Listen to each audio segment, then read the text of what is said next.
ಮಿಂಕಿ ಪಕ್ಷಿ ಈಗಾಗ್ಲೇ ನಿದ್ದೆ ಮಾಡಿ ಎದ್ದಿರುತ್ತೆ. ಯಾರಾದ್ರೂ ಹೆಲ್ಪ್ ಮಾಡಿ, ನಾನು ಸಮಸ್ಯೆಯಲ್ಲಿದ್ದೀನಿ.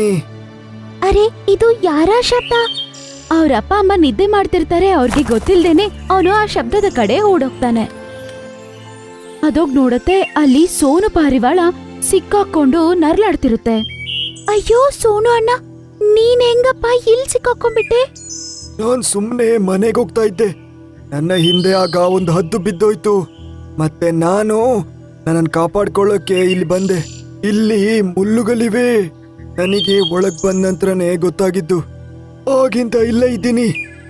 ನೀನೇನು ಚಿಂತೆ ಮಾಡ್ಬೇಡ, ನಾನ್ ನಿನ್ನ ಕಾಪಾಡೋದಕ್ಕೆ ಸಹಾಯ ಮಾಡ್ತೀನಿ. ಈಗ ಮಿಂಕು ಪಕ್ಷಿ ಏನ್ ಮಾಡುದು ಅಂತ ಗಮನವಾಗಿ ನೋಡುತ್ತೆ. ಕೆಳಗಡೆಯಿಂದ ನೋಡೋದಕ್ಕೆ ಅದೇನಷ್ಟು ದೊಡ್ಡದಾಗಿದ್ದಿಲ್ಲ. ಸೋನು ಅಣ್ಣ, ನನ್ಗೇನ್ ಅನ್ಸತ್ತಂದ್ರೆ ನೀನು ಮೇಲೆಯಿಂದ ಹಾರ್ಕೊಂಡ್ ಬಂದಿದ್ಯಾ, ಅದಕ್ಕೆ ಸಿಕ್ಕಾಕೊಂಡಿದ್ಯಾ. ಆದ್ರೆ ಇದರಲ್ಲಿ ಕೆಳಗಡೆಯಿಂದ ಬಂದು ನಿನ್ನನ್ನ ಕಾಪಾಡಕ್ ಟ್ರೈ ಮಾಡಿದ್ರೆ ನಾವು ತಪ್ಸ್ಕೋಬಹುದು ಅನ್ಸತ್ತೆ. ಹಂಗಂತೇಳಿ ಮಿಂಕು ಪಕ್ಷಿ ಏನು ಯೋಚನೆ ಮಾಡ್ದೇನೆ ಕೆಳಗಡೆಯಿಂದ ಹೋಗಿ ಕಾಪಾಡಕ್ಕೆ ಶುರು ಮಾಡತ್ತೆ. ಅದು ಪಾರಿವಾಳನ ರೆಕ್ಕೆಯನ್ನು ಹಿಡ್ಕೊಂಡು ಅದನ್ನ ಕೆಳಗಡೆ ಎಳಿಯಕ್ಕೆ ಶುರು ಮಾಡತ್ತೆ. ಥ್ಯಾಂಕ್ ಯು ಸೋ ಮಚ್ ಮಿಂಕಿ. ಆಗ ಒಂದು ದೇವತೆ ಅಲ್ಲಿಗೆ ಬರ್ತಾಳೆ. ಯಾರಿಗಾದ್ರೂ ಏನಾದ್ರೂ ಸಮಸ್ಯೆನಾ? ತುಂಬಾ ಹೊತ್ತಿಂದ ಯಾರೋ ನರ್ಲಾಡೋ ತರ ನನಗ್ ಕೇಳಿಸ್ತಿತ್ತು.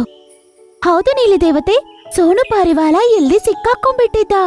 ನಾನು ಪ್ರಯತ್ನ ಪಟ್ಟು ಅವನನ್ನು ಕಾಪಾಡ್ಬಿಟ್ಟೆ. ಅರೆ ವಾ ಪಕ್ಷಿ, ನೀನಿಲ್ಲಿಗೆ ನನಗಿಂತ ಮುಂಚೆ ಬಂದು ಈ ಪಕ್ಷಿಯ ಪ್ರಾಣವನ್ನು ಕಾಪಾಡಿದ್ಯಾ. ನಿನಗೆ ಒಬ್ಬರಿಗೆ ಸಹಾಯ ಮಾಡೋದು ಮತ್ತು ಅವರ ಪ್ರಾಣವನ್ನು ಕಾಪಾಡೋದು ಇಷ್ಟ ಆದ್ರೆ ನಾನ್ ನಿನಗೆ ಒಂದು ವರವನ್ನು ಕೊಡ್ತೀನಿ. ಹಂಗಂತೇಳಿ ಆ ಮಾಯ ಕಟ್ಟಿಗೆಯನ್ನು ಎತ್ಕೊಂಡು ಮಿಂಕಿ ಪಕ್ಷಿಯ ತಲೆ ಮೇಲೆ ಮ್ಯಾಜಿಕ್ ಮಾಡ್ತಾಳೆ. ಇವತ್ತಿಂದ ನೀನೊಬ್ಬರಿಗೆ ಸಹಾಯ ಮಾಡ್ಬೇಕಂದ್ರೆ ಏನೇನ್ ಬೇಕನ್ಕೋತೀಯೋ ಅದನ್ನೆಲ್ಲ ನಿನಗೆ ಸಿಗುತ್ತೆ.